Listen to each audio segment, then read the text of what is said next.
Yeah, the city says they've already identified about the top 20 taggers who do most of the damage here. Some of them are already facing criminal charges, but now the city wants the option to sue those graffiti taggers and either make them clean up their damage or pay for it.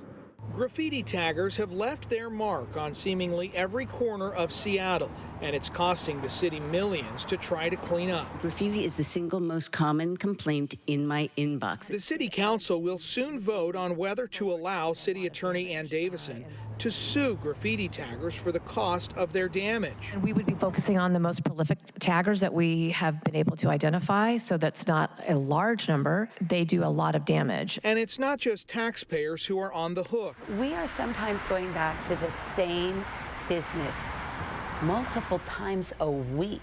And it's exhausting when they come in and the front of their business is destroyed. Aaron Goodman from the Soto Business Improvement Area says repeat tagging costs small businesses a fortune. It has an impact. It's not just some building. It belongs to someone. She supports the city's efforts to hold taggers financially accountable. There is this mindset of it's somebody else's problem. And so what I like about this ordinance is like, no, we're going to show you that this is actually going to be your problem. Right now, King County is prosecuting more than a dozen people for felony-level damage from unwanted tagging. Some, like the prolific tagger Eager, have caused hundreds of thousands of dollars in damage for years.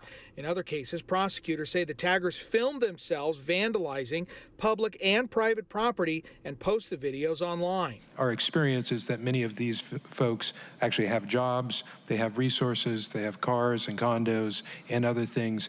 They do this in part for building a social media reputation, and that was captured on it.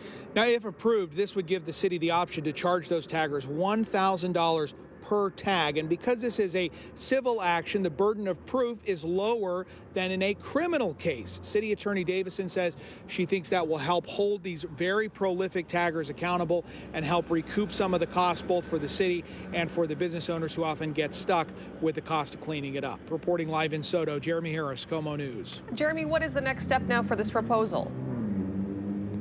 Well, the presentation today was to the City Council's Public Safety Committee. They're going to hear about this again in early July. That's when they'll take a vote. Ultimately, it'll have to get advanced onto the full City Council for a vote. But as far as today's council meeting, it sounded like they had plenty of support to get this thing passed. All right, Jeremy, thank you.